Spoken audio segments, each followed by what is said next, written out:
This is the film, যেটা গুলশান থেকে গুলিস্তান সবাই দেখছে। একটু সাধারণ মানুষকে বোঝাতে চাইছে, আমাদের মতো নর্মাল পিপলকে। কোন সিনেমা প্ল্যান করছে যে সিনেমার কাছে বরবাদ কেউ ছোট সিনেমা মনে হবে। এটা শেষ না, এটা শুরু হলো যে আজ থেকে। গত বছর আমরা তুফান দেখেছি, তুফান যে পরিমাণে বিজনেস করেছে। এবছর আমরা বরবাদ দেখছি, তার চাইতেও আরও ভালো বিজনেস করছে। আগামীতেও যে সিনেমাগুলো আসবে ইনশাআল্লাহ সেই সিনেমাগুলো তার চাইতেও আরও অনেক বড় বিজনেস করবে।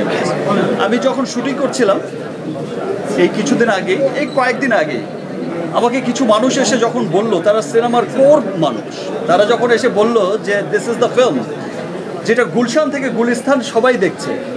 প্রথম কথাটা বুঝিনি, গুলশান আর গুলিস্তান কোথায়?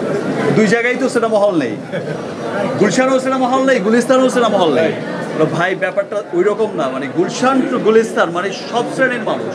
সেটা যেমন আপার ক্লাস যেটা বলছে তারা, গুলশান মিন্স আপার ক্লাস বোঝাতে চেয়েছে, আর গুলিস্তান মিন্স একটু সাধারণ মানুষকে বোঝাতে চেয়েছে, আমাদের মতো নর্মাল পিপলকে। সো বলছে যে গুলশান টু গুলিস্তান সর্বস্তরের মানুষ দেখছে। এবং যেই চিত্র আমি দেখেছি মাল্টিপ্লেক্সগুলোতে, যেই চিত্র আমি দেখেছি সিঙ্গেল স্ক্রিনগুলোতে, এই ভালোবাসা অব্যাহত থাকলে এবং যেই চিত্র আমরা দেখছি দেশের বাইরে যেখানেই যাচ্ছে, সেখানেই কিন্তু বরবাদ জোয়ার বয়ে, মানে ভালোবাসায় সবাইকে বরবাদ করে দিচ্ছে। এই ভালোবাসা অব্যাহত থাকলে দেশ বিদেশের বাঙালিদের মধ্যে, বাংলাদেশিদের মধ্যে ইনশাল্লাহ আমরা এই 100 কোটির ক্লাব কোনো একদিন আমরা বলবো যে ভাই 1000 কোটিতে তো পৌঁছে গেছে ইনশাল্লাহ। সেটা ঠিক।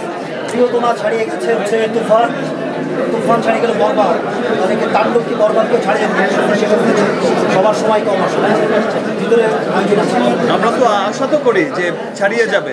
এবং এই যে বরবাদ প্রডিউসার অ্যান্ড ডিরেক্টর, এই টিম কিন্তু এখন এমন সিনেমা প্ল্যান করছে যে সিনেমার কাছে বরবাদ কেউ ছোট সিনেমা মনে হবে।